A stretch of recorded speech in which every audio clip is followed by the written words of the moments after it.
Good evening, everyone, and welcome to Thomas College and the Lorette Ayotte Auditorium for the final public forum of this year's mayoral race for the city of Waterville. My name is Bob Moore. I'm Vice President of Advancement here and a proud graduate of the class of 1979. Thomas is honored to co-sponsor tonight's debate along with the Morning Sentinel, which is also being live streamed at centralmaine.com. To those viewers from around the state and beyond, we welcome you as well. Scott Monroe, managing editor of the Morning Sentinel and Kennebec Journal, will also be live tweeting the debate using the hashtag Waterville Mayor. And now it gives me great pleasure to introduce the moderator for tonight's mayoral forum. Dr. James Libby is the academic dean and a full professor here at Thomas College, as well as a former state senator and state representative. Jim also serves as a trustee for the Waterville Opera House and is a former trustee for the Maine Community College System. In his 12 years at Thomas, Jim has held a number of positions ranging from professor to chair of the business department to head coach of the men's basketball and golf teams. He is the author of 4 books, including The History and Politics of the University of Maine System. Jim is not only a tremendous asset to Thomas College, he is also a wonderful colleague and a good friend. Ladies and gentlemen, please welcome Dr. James Libby.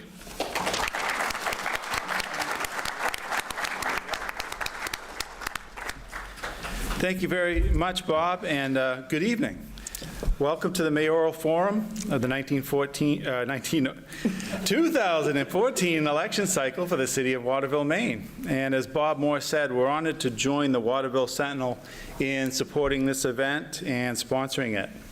I would like to ask all of you to turn off your ringers. If you have a cell phone right now, if you wouldn't mind turning off your ringers for the event, we'd appreciate it.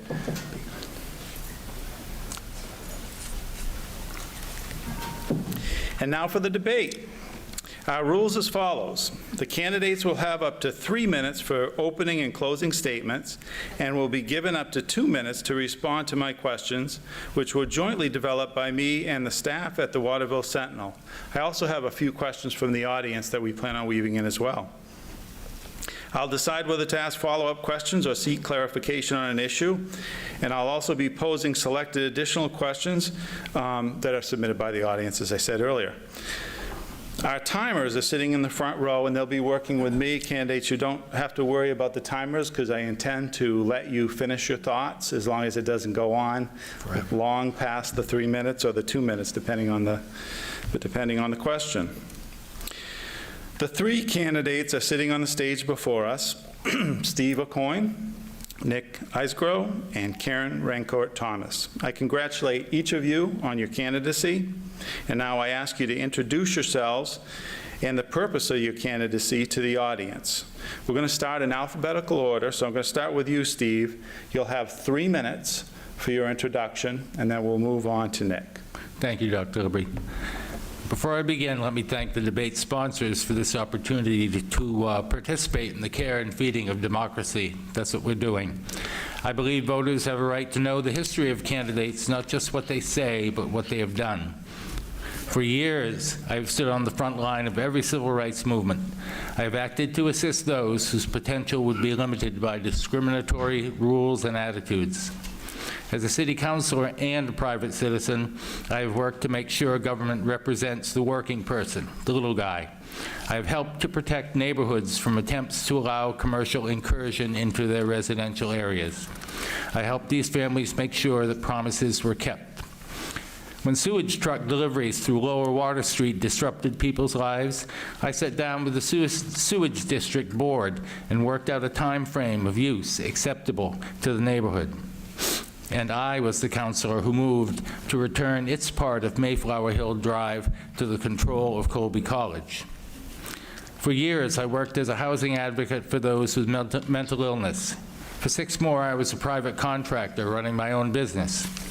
I am that person who thinks outside the box, who attempts what others say cannot be done.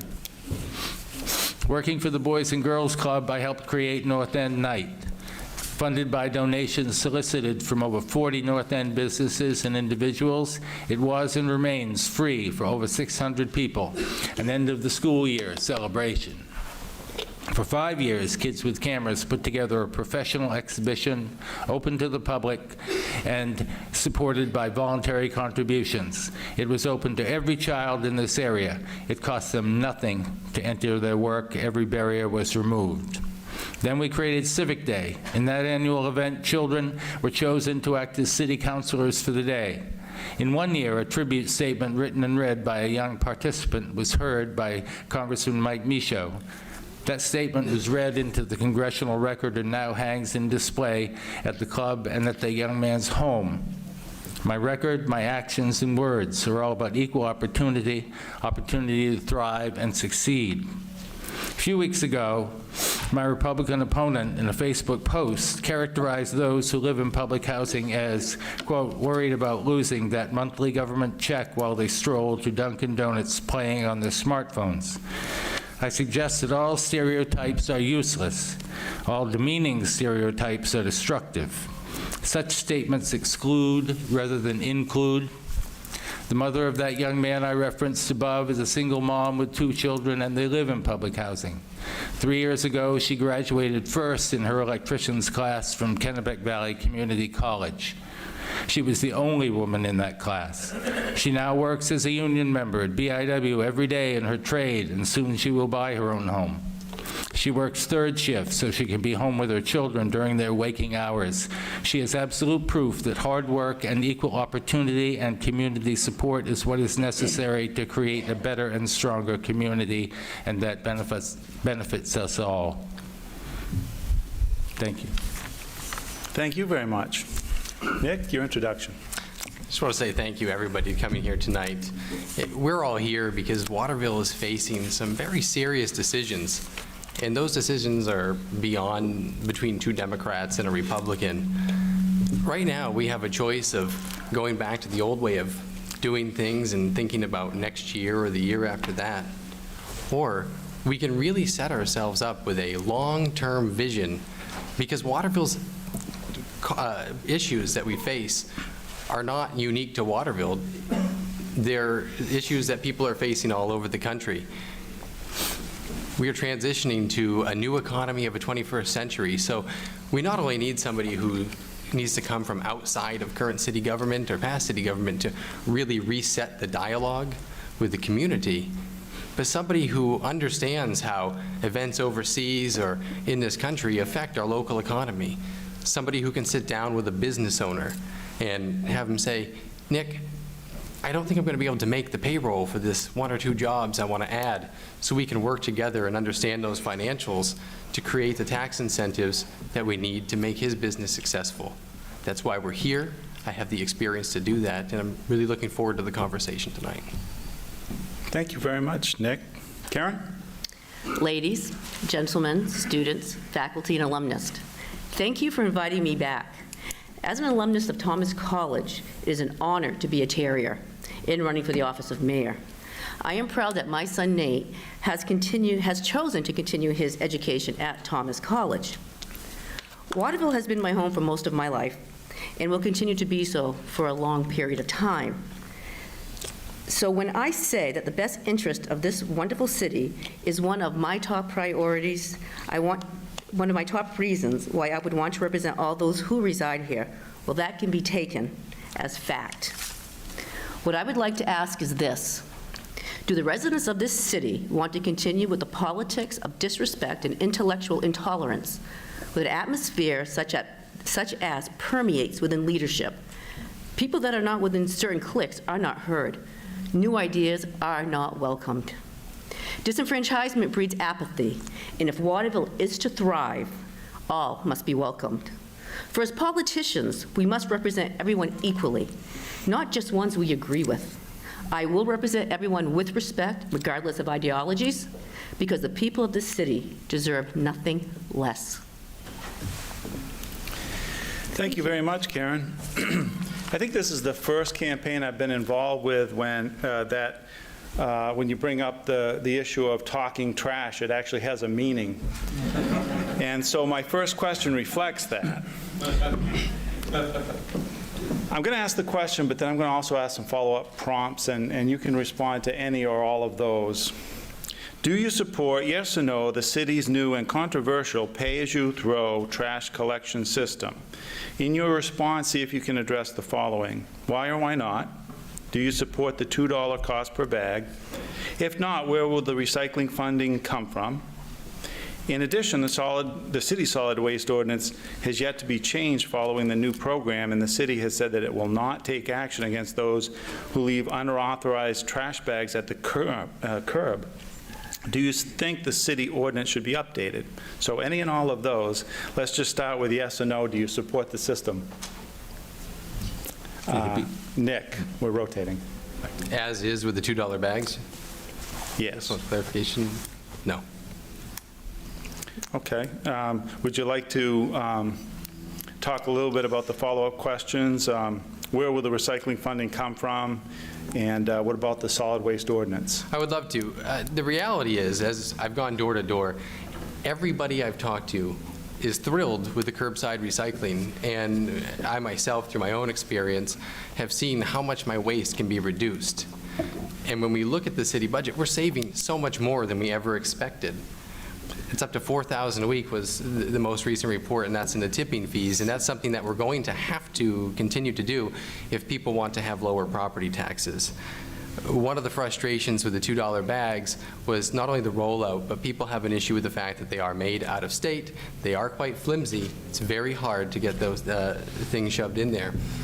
I think we need to come together between now and June, and we need to come up with a joint solution, and that could be some towns do use stickers and they still create a revenue stream. It's cheaper to make, it can be made locally, and it supports the local economy, but it's still creating a revenue stream, and it's still a cost associated with throwing away the rubbish.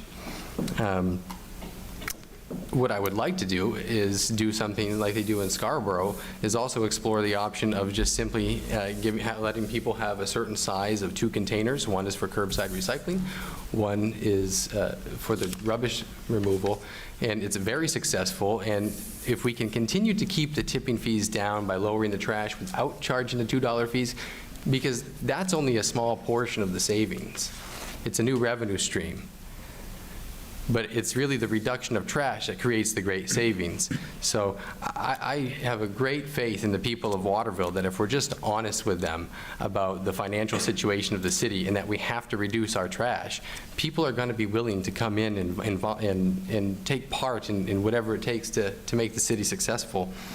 I do believe the solid waste ordinance should be updated. If we have a policy that says people need to use the bags, and that's on the books, we should enforce that.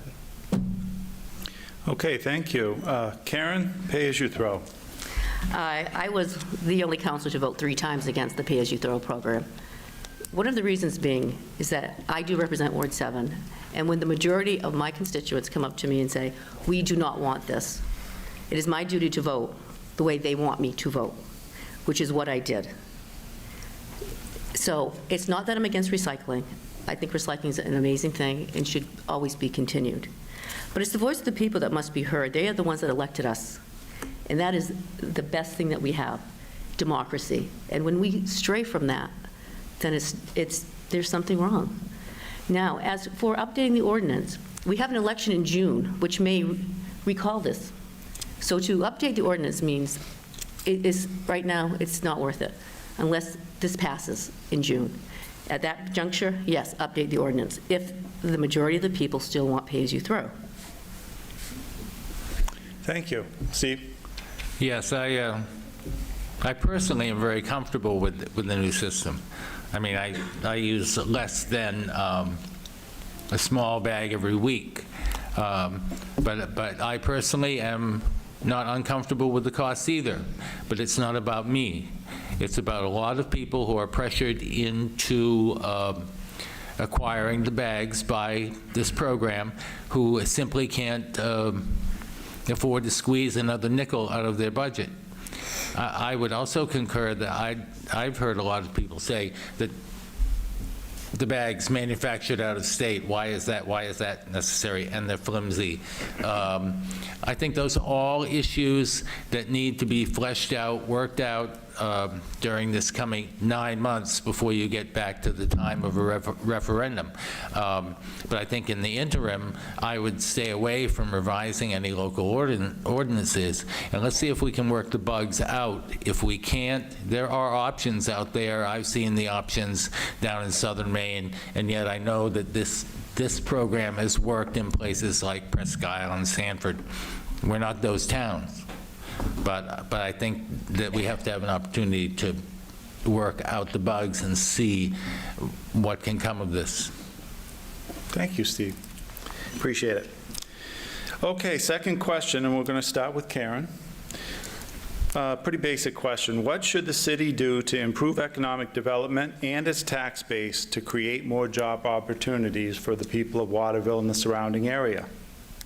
One of the first things I think the city should do is, and we have looked into this, is the Trafton Road Exchange.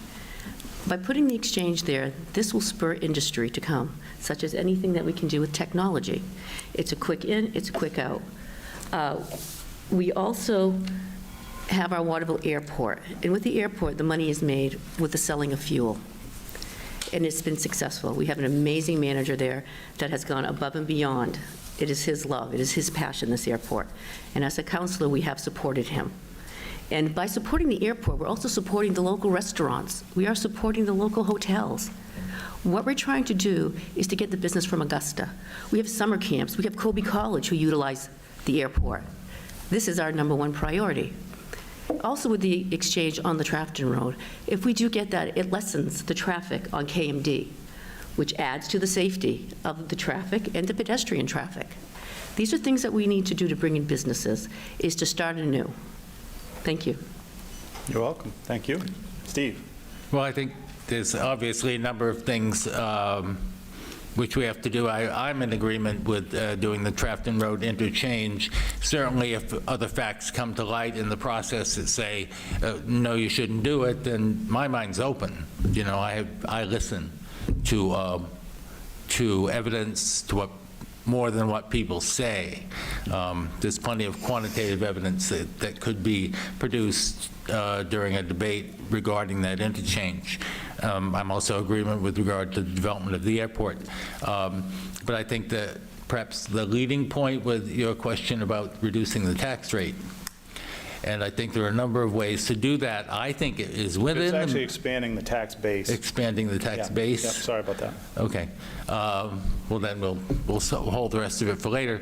I think we also need to be able to be attractive enough through our arts and recreation base to draw more full-time residents into the city, to encourage single-family residential construction. We still have the room and the space to do that.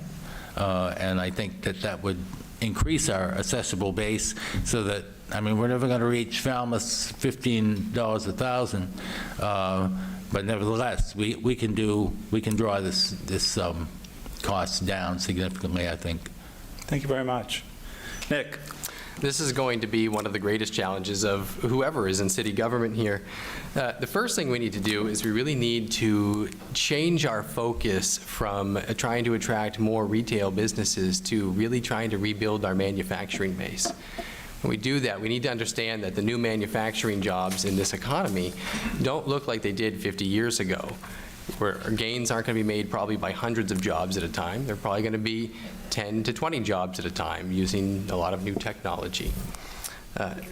We really need to work with our city attorneys to stretch the limits on how we use the tax incremental financing, because that's one of the really only tools we have to provide incentives when we're realizing that we're competing with every municipality in the state. So we have to provide the tax incentives to businesses. What we should do is meet with business leaders and find out what those challenges are and figure out a way to use that captured capital from the tax incremental financing to direct it in the way we need it. We need to stay away, I think, from credit enhancement agreements, which is where we get into trouble. That's where that captured revenue goes back to the developer, and it isn't always used in a way that's most beneficial to the city. On the housing front, we really need to try to stabilize our neighborhoods, and that's going to come through a increase of using zoning and coding, zoning and code enforcement to really save our neighborhoods. I've talked to a lot of people who say, Nick, this neighborhood looked very different 20 years ago, and it's very saddening to some people, some of the decay that we see. I think we can use enforcement to change that, but it does have to be a dual front of housing and new manufacturing base. Thank you. Next question. City Manager Mike Roy has stated publicly that he has no intention of working with the current owner of the Levine's building in downtown Waterville, Mike Sirachi of Connecticut, on the redevelopment of that property following disagreements about an application for a city loan to pay for part of the cost. Is there anything the mayor can or should be doing on this issue? And if so, what would you do? And we're going to start with Steve. Well, I think we might end up a little bit late in the game since the animosity has been built already. But I think that that's just a position where a mayor can act as an intermediary. It seems to me, it feels like there's some personal friction and distrust here. And what a mediator does traditionally is to break down those barriers, those animosities, those personal parts of a conflicted situation so that you can get back to ground one. I don't know the facts. I'm not privileged to what's gone on between Mike and Mr. Soriachi, but I think that a mayor's role could be very possibly in any number of instances to be that mediator, that buffer, that person who has an ability to bring the situation back into its focus. Thank you. Nick, Levine's? I will concur with Steve. We don't know all of the facts in the general public, and that's just the reality of the situation. From my conversations with the current members of the city council, I would really hate to second guess too much the people working in our city government. They're working tirelessly. They're not there to turn away deals. That said, in private business all the time, when we're trying to focus on solutions, I mean, the goal is always growth. And to do that, you have a lot of people with strong personalities, and you do need to get them together. Oftentimes, it does start by going to one party, hearing that side, going to the other party, and then trying to whittle away until we can get to a middle ground. I don't know if that's possible in this particular situation. I think there's a lot of variables that we just don't know. But like I said, I would really hate to second guess that the folks that are in city government right now and the council, as well as Mike Roy, are there to purposely turn away business if they could. Thank you. Karen? In this situation, it's a private business owner. If they don't want to do business with the city, that is their choice. But as a mayor, you need to reach out to them. And under new administration, this very well may work out. At this juncture, we don't know particularly all the ins and outs of the deals, of the talks that have gone on. But as a mayor, then you get to know those things, the background. So through communication and reaching out towards the gentleman, it could be resolved. We don't know. It's something that we would have to continue talks with. Thank you. The following question is from the audience. What are your plans in providing further support and funding of the Mid-Main homeless shelter? And I believe it is Nick's turn. Well, my plan right now would be to wait until the next budget comes out. I mean, we're going to be talking about a budget that we have no facts on right now. The homeless shelter has obviously been one of the greatest charitable gifts that the people of Waterville have given to Central Maine, and it is very important because people are down on their luck. And when I was in high school, back before this homeless shelter was built, I used to come early in the morning to deliver breakfast with Mike Marston, who has been a big advocate for the homeless shelter for years. And so I know that the people are people who are truly down on their luck. This is not people taking advantage of a system.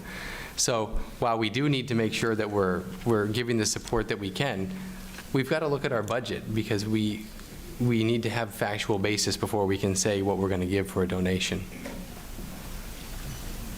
The homeless shelter is a great success. I've heard wonderful things about it, and when I was teaching adult education, the class that I taught, actually, a few of the students lived there. So one of the projects that we did was we raised $1,000 for the homeless shelter by making Christmas wreaths. And to the people that were living there, it was one of the greatest gifts that they ever gave back because they were helped. As for the funding of the homeless shelter, we do need to look at the budget. We don't know where we're going to be standing. We don't know who's going to be contributing to the homeless shelter, whether it be a nonprofit. We don't know. And we can't make decisions based on an unknown. Until we find that out, the decision cannot be made. But the homeless shelter has been a savior to so many. Thank you, Steve.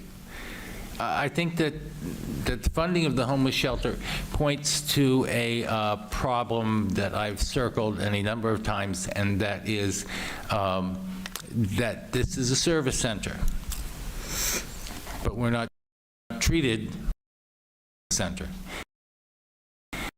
The state should be looking at this as a regional service. I'm a firm believer in regionalization of any number of things, and I think in that case there's no question about it. The pressure should not be on the taxpayers of Waterville to fund this. If it came around and it were a critical situation, I'd have to think about it very carefully, but my first position is that it is a regional resource. The folks who go to the homeless shelter come from the entire area. And so I'm not sure why the expectation is, again, that only Waterville might have an obligation to this. Thank you. The next question.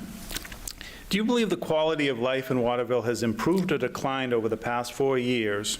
What would you do as mayor to improve the quality of life? We'll start with Karen.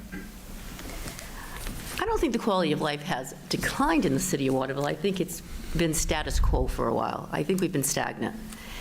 And what I would do to improve the neighborhoods, and I have been an advocate about revitalizing the neighborhoods, we have a land trust now. It's called the Waterville Community Land Trust. And their goal is to buy homes that would have been, or homes that were foreclosed by the city, and to redo them, and to sell them at a reasonable price so that people can afford them. We've come to, I mean, Waterville's known as a Section 8 housing city, and it's not by fault of what's going on, but we need to get the home ownership up in this city. We have way too many rentals, and once you bring homeowners in here, the quality of life does improve because the neighborhoods improve. And if we can get the technological jobs and the hospital jobs here, they all make good money. We have our schools. It's not that we're a poor city, but we need to get people say, I want to live in Waterville, I want to stay in Waterville, and I want to work in Waterville. Thank you, Steve. Go ahead, Steve. I think over time that we have become a poorer city financially. All the demographic data shows us that. But that doesn't mean that we can't approach it with a realistic eye. The land trust movement will create some opportunities. I've suggested before that many houses that have been abandoned but are not derelict are owned by out-of-state, third-party, fourth-party mortgage companies. We need local lending institutions to be aggressive in forming some sort of a consortium to bring those property ownerships back to us locally so that we can act more readily and reasonably on it. When it takes 6-8 months just to locate the owner of a derelict property, then something is terribly, terribly wrong, and that's the financial system. So I think that our greatest asset is the people we have, and that should be encouraged, therefore, in terms of home ownership and so on, because it's very, very important that we have that stable base to work from. Thanks a lot. Nick, quality of life question. I think it depends on who you ask. The quality of life for me certainly hasn't declined. I would say it's probably maintained. The reality is, though, taxes are way too high in Waterville, and this simply is not going to be an easy problem to solve. Aside from advocating to the state to fulfill their mandate, what we've seen is that whether we get revenue sharing back or not, I promise this will get revisited by another politician in Augusta sometime down the road. The first thing we need to do is take a very, very aggressive approach to increasing our tax base. It just comes back to bringing in those manufacturing jobs and, like I said before, working with code enforcement and zoning laws to prevent further decay in our neighborhoods. If we don't get more people here, the quality of life will eventually suffer. But for the people that are here, we need more money in their pockets. Thank you very much. Okay, tough question coming up. This forum is taking place in a nonprofit venue, as Thomas College is a nonprofit entity. As such, Thomas College is exempt from the local property tax. Some employees feel that charging Thomas a fee in lieu of property taxes ignores our economic impact, which is estimated to be over $30 million to the community. Those harboring this view say that the fee is equivalent to a property tax, a fee equivalent to a property tax levy could cause a chilling effect, slowing the college's recent growth and curbing economic development that we're engaged in now. Each of you has taken a position on this question, including taking a position on a state fair share legislation. Starting with Steve, please provide the rationale for your decision to the audience. Well, I guess I'll say, first of all, that many people know this is a subject that I've approached for years because of the aggregate effect of tax exemption on this community. We have 13 square miles, and a third of that is tax exempt. Some people insist that we don't even talk about that subject, that we just accept it as a given. If I were running a business, I would not accept one out of every 3 customers not paying. Of course, we need to discuss it. There are any number of possible solutions, but we have to come to that. I think the first thing we have to do is have everyone at the table engaged in the conversation, rather than create a fait accompli and say, no, we're going to go to Augusta and do this. I've been down that road. That doesn't work. There are a lot of very expensive lobbyists that showed up to block any movement in that direction. So what we need to do is have this occur from the ground up. It isn't about Thomas, just about Thomas. It isn't about Colby. It isn't about the Chamber of Commerce. It isn't about houses of religious worship. It isn't about fraternal organizations. It's about the aggregate problem that exists that handicaps our development. Thank you. Nick? The reality is that to say that we're going to go to Augusta and have the laws changed to tax nonprofits shows an incredible amount of naivete about how this would actually play out in reality. What would happen is we would go to Augusta, and hundreds of thousands of dollars that could have been spent on economic development here in Waterville through partnerships that have already started under this current administration with Mayor Heck, who's brought these people to the table already, that would be spent on lobbying to defeat the measure, which it would get defeated. And then when we came back empty-handed, we would have burned all of the bridges that could have helped us get to where we need to go. Most people know in this room, I believe, that I'm the treasurer at the Maine Children's Home for Little Wanderers, and I can tell you what a great tax load would mean to us. What it would mean is less underprivileged children going to summer camp every year, less teen parents in the teen parent school program getting the counseling that they desperately need. It would mean less children waking up on Christmas morning with boxes of toys, books, and clothing. Frankly, I'd prefer not to be the Grinch who stole Christmas. Karen, nonprofit exemptions. Well, I know I don't want to be the Grinch that stole Christmas either. But are we just talking the colleges or the nonprofits? Clarify that for me, I think please. nonprofits in general. Nonprofits in general. No, I said I would tax the nonprofits, and I said that the last debate that I was at.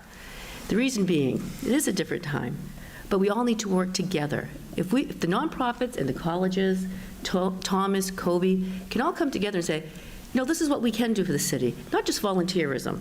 We appreciate that. We get the students from Thomas and Colby at the junior high all the time volunteering their time, and they do a wonderful job. The kids love them. The students interact wonderfully. But times have changed, and Waterville right now is really in a quagmire. And Augusta right now is not giving us our revenue sharing. If they would do what was promised, then this would not even be on the table. So our legislators in Augusta need to advocate for us, because Waterville is a service city. It's not what it was. Back when I was growing up, Waterville was not a service city. We had people living here. We had different things. Times have changed. We've had people come in. We've had, like, the homeless shelter. We have all these different things that do help people. But to help these people, it costs money. It costs money, and we can't put the burden on the residents any longer. Something's going to break. We need to come together. We need to figure this out. The nonprofits, the colleges, and the administration. All three of you, my compliments on a very good answer to that question. Number 7 on my sheet here is, how do we make the airport business model and the foreign trade zone work for Waterville? We're going to start with Nick.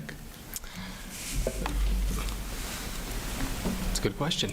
How do we make it work for Waterville? Well, I think I don't know what we've really done to get our names out there with the foreign trade zone. One of the things is we have a lot of different groups right now working on economic development. And there's always this talk about getting them together and forming one group so we can really have a focus. That's what we need to do.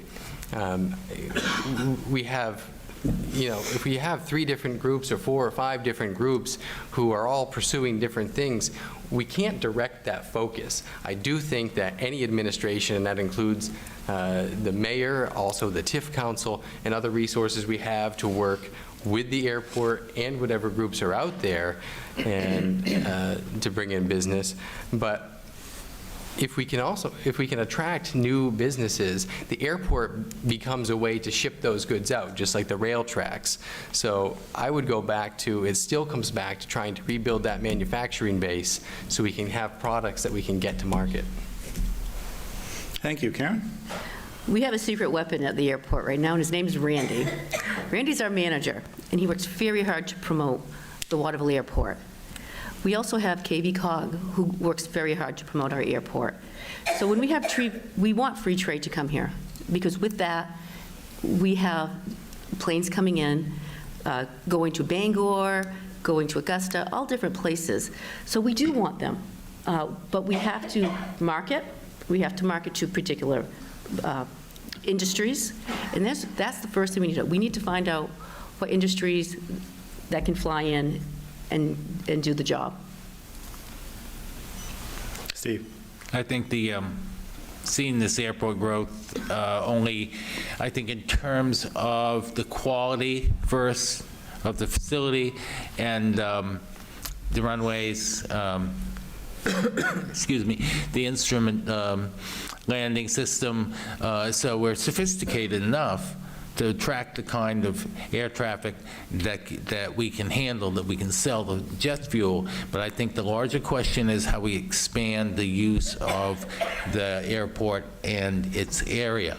And I think the more that we create any opening for increased traffic there by private carriers especially, then that will spread to the larger carriers.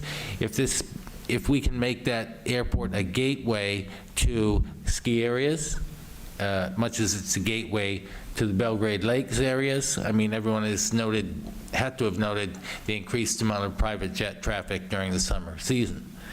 There's no reason that can't go on in the winter too. And I think from there, those people who obviously can afford to bring in their own jets with their own pilots, have some influence and ability to assist us to grow that trade zone more. And so it's engaging people beyond just we're here, we go there, we come back, and we leave. But no, if you come here, we're going to ask you to be engaged here and help us grow this asset. Thank you.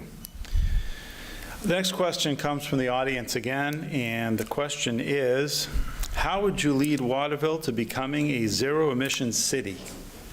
And we're going to start with Karen. Well, I think to become a zero-emission city, that would require legislation from Augusta. If the majority of our residents want that, then I think we need to go lobby Augusta to have the laws changed. That's something that a mayor is not going to be able to do, nor is it going to be something that the council is able to do. That would be a federally mandated ordinance or resolution or law. I would agree with Karen, except that if you're looking at the question and saying, could it occur voluntarily? Could the mayor be the spokesperson for that goal with implementing certain goals? I doubt that we'll ever get to zero, but I think could we do much more in that direction to really create a zero-emission environment, no matter the fact that we're on the wind and we can't control that part. But I think that's a laudable goal, to be a city pretty driven by the whole concept of renewable energy. We've seen that growth that happen. We see a German economy, I think, now that generates 30%, I think, of its electricity through solar. All of this is very, very, very possible and very, very provocative. And I have to wonder if this city became a leader in that movement, that it wouldn't benefit us greatly from an economic development standpoint. Thank you. Okay. As was said, this is not something that the mayor is going to be able to do, and neither the council. But we also have to be realistic about the financial situation. Most of these things like solar and wind power are successful right now, at least in the current form, only with very heavy federal subsidies. This is not a financial model that we could jump to at this time. In that sense, I think we just need to be realistic and say that's not going to happen right now, and it's not something that the mayor is going to do. Thank you very much. Next question is, defend your position on whether Main Street should be a one-way or a two-way street, and do you agree with the current parking configuration on Main Street? So we're going to begin with Steve. I think I'm next. Well, actually, I have no position on it. I think that using Main Street as much as I do, that the current configuration works for me. I haven't seen a great deal of truck traffic there at times. Logging trucks come down through, and I understand the idea of diverting that traffic out around it, but perhaps it can be answered in another way. And again, I have to go back to the whole idea of public engagement on the front end of this. That would be very controversial. We've gone through this now with the pay-as-you-throw. And so it would be a mistake not to engage the public fully from neighborhood to neighborhood in a discussion about whether we should do this or not, so that we learn what the advantages and the disadvantages might be. Very good, thank you. Mick? I think Main Street used to be two-way. It's one-way for a reason, because it probably works better. And I agree with Steve, though. I'm going to have to say this is an issue that if we were going to spend that kind of money, that we would frankly probably have to go to bond for and borrow, or we're going to raise taxes to do it, because that would be a very expensive project to configure that just with the engineering costs alone. That would be something that we would really have to have a lot of public discussion about. That's not something that I would take a stance on either way without that. Currently, Main Street works fine. I think there's not a lot of problems with it. When the big vehicles come down, I think, and the parking diagonally, there is a problem with that, because I don't think people can see around it for the pedestrian traffic. That would be something I would look more into than changing it to a two-way street. I think that we need to maybe look at how can we change the parking on Main Street that's more pedestrian-friendly to the citizens. Thank you. Next question, is there a difference between a good and a bad TIF? tax increment financing. And we will start with Karen. Is it Karen? Thank you. Yes. Well, I think a bad tip is if it doesn't work and we're wasting the money. But an example of a good tip is the Hathaway Center. We've got a lot of people living there. We have businesses there. It's within walking of Main Street. We've worked with Paul. He's been amazing to work with. He's very interested in the city and making it a great place to live. That is a good example of a TIF. So those are the things that we want to look for. And maybe using money for a study with the traffic is a bad way to use the TIF. It depends on, I think, what you're looking for. But the Hathaway building is a great example of when something goes right and it works well. Steve, changed the order that time, but thank you. Go ahead. Well, I'm fully aware of TIF guidelines and recently spoke against extending the use of TIFs to housing per se. I mean, the conditions when it would apply or not. I think the Hathaway was a perfect example of how you could do a mixed-use TIF and really add to something, and I understand that that's only a step in redeveloping downtown. So and I was very supportive of that as a councilor. But I think there are occasions when TIFs are moved outside the boundaries of reason. I didn't agree when TIF money was extended to Mid-State Machine, because my understanding is TIF money is for development. And by the time that issue came to council, Mid-State Machine had already been up and operating out there on West River Road for a good 6 months. So it certainly wasn't an incentive to encourage development. It was more like a reward for bringing some decent paying jobs here, but that's not what TIFs are for.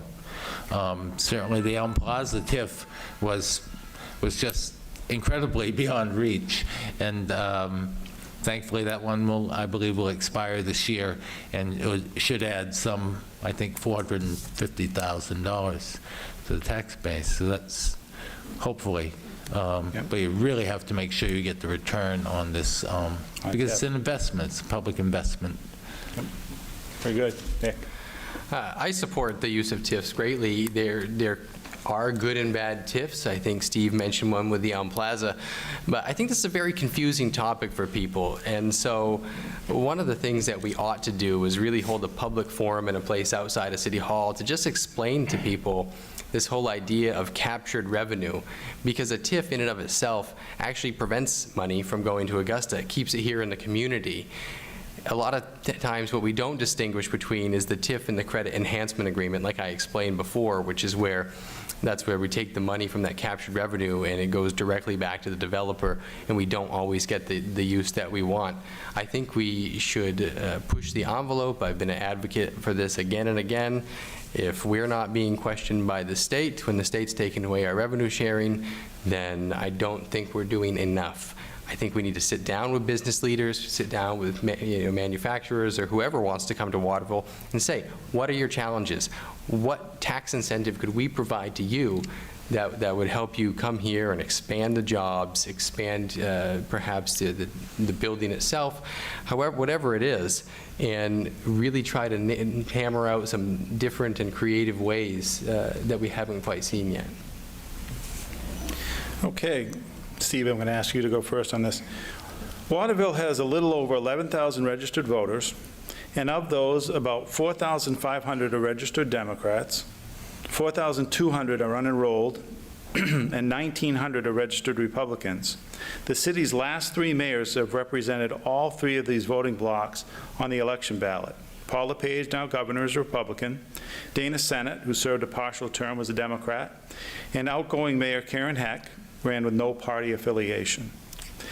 Given those numbers and the recent history of those elected mayors, please explain your path to victory as the next mayor of Waterville, and please describe why voters of different parties or of no party should vote for you. My path is door to door, knocking on doors, every door, every door I can reach in every ward, with a particular focus certainly on Democrats and unenrolled, because that's my base, that's our base. But that doesn't mean when you become mayor, however you reach that all of a sudden you only listen to that group. It's absolutely essential that the mayor and council members, when they're able to, get out into the neighborhoods and listen to people without regard to any designation. Because there's a lot of talented people out here that have a lot of good ideas that need to be explored and be open to. So I think the path is really simple. I don't need to spend a lot of money. I just need to walk and knock and talk and listen, and then carry that over into any mayoral position so that you do the same thing, that you create a greater sense of engagement in the community, and will benefit from that. Thank you. Nick, why should voters of different parties vote for you? Well, first, I'd just like to say I'm glad to hear that Steve would want to work with Republicans, too. He, a week or so ago, wrote a letter to the editor saying that Republicans tear at the very fabric of democracy. So I'm glad to hear that we're still welcome at the table. The reality is, as I've gone door to door throughout the city, I can promise the newspapers make a lot bigger deal in the mayor's race about party than the citizens of Waterville do. I have gone to one house after another, and it hasn't made a difference. What people want to know is that you care about Waterville, because the issues that we are facing as we go towards the future are not Republican issues, they are not Democrat issues, because we are all either going to rise or fall together. And so what people care about is that we have a competent leader who is going to listen to them and have the wherewithal to try to lead us forward. Thank you, Nick. Karen? I think times have changed. I don't think so much that the candidate really is based on the parties, as you can tell with the number of unenrolled people we have in the city. I think people are tired of the same old politics. They're tired of, I'm a Republican, you're a Democrat, and this is how we vote. We can only vote party lines. People are ready for a change now. And everyone that I've talked to, whether it be Republican, Democrat, or unenrolled, they've been very receptive. They want to talk. They want to tell you their issues. And that's the key. They want you to listen. And when we listen, we all come together to solve the problems that we have now. And it's not that the city is divided. The city is just ready for change, and it's ready to rise above it and come together and be what it was at one time, a wonderful city, and it is a wonderful city, so I don't want to take that out of content. But we want to be successful. We want people to say, you're from Waterville? Wow, I want to live there. That's what we want. And I think that's what each and every voter wants. They want to be proud of where they live. Thank you, Karen. And it's hard to believe, but we're at that 8-minute mark. And so we are going to have closing statements now. Goes by fast. I'm going to put the closing statements in reverse alphabetical order so that we can change it up from the opening statements. And so that means that we're going to begin again with you, Karen. Thank you. Your closing statement. You have 3 minutes. Thank you. The reasons that I decided to run were brought on through my service on the city council. When I, as a counselor at times, became disillusioned with the way local government acted towards people, I witnessed two mayors, different parties, yet at times the disregarding attitudes of both bore a striking resemblance. It is very easy to throw stones, but harder to mend those wounds. When both sides commit these transgressions, we all lose. It is time for respect, honesty, and an open mind. Through these three noble purposes do seem to be a problem to the politicians and the machines that back them. I intend to be the instrument of change, that with you, backing brings back a civility that no one would expect, no less of in their own household. A mayor needs to be the person that brings as many citizens together for a common good. There is always the middle ground, and I intend to stand there, and I welcome all who would join me. Thank you very much. Nick, you're up. Great, thank you, and thank you all for coming tonight. I do want to take this time, since I have 3 minutes, to thank my very pregnant and uncomfortable wife, Amanda, in the front row, and my son, Tony, and Sophia. Certainly their sacrifices have been a lot greater than mine during this campaign, and I just want to say thank you very much. You know, when we look at the candidates in this race, we see Karen and Steve, who have spent between them, two of them, many years in city government, and they should certainly be commended for that. And I thank anyone who is willing to step up and do what is absolutely a thankless job, and one that not many people are willing to take. But we also need to be honest about the fact that during that time, they haven't used those leadership roles to implement the very ideas and solutions that we're trying to come up with here tonight. Waterville is in an interim period as we are trying to move forward from a past that doesn't exist anymore into a new century where the economy and jobs just look so different. And so we need a leader who can not only restart dialogue and bring people together and bring the government outside of the council to the people, but we also need somebody who has the business sense and the financial background, who can sit with business leaders and who want to provide jobs but just don't think that they can afford to. It's not an easy thing, I can promise you, and I know that every business in every community that we look at in the banking world has an incredible impact on the community around them, and the community around them has an incredible impact on the success or failure of that business.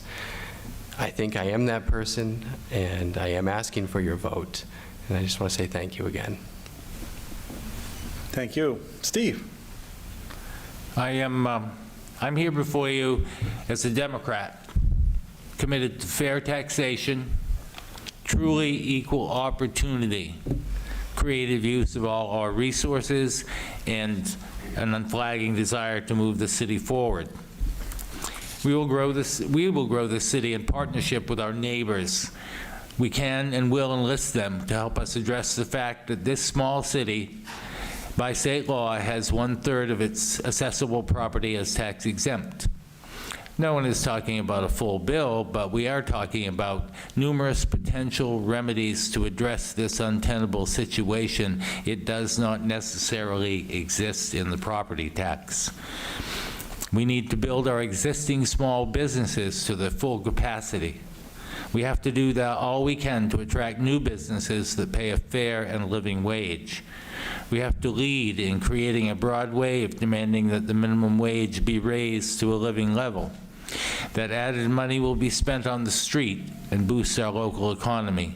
We have to ask that all our employers of subcontractors of any size include wage standards in their contracts. Our schools and our living space must be made attractive and competitive. I will fight beside any allies who will press to have the state fulfill its full financial obligation to its municipalities.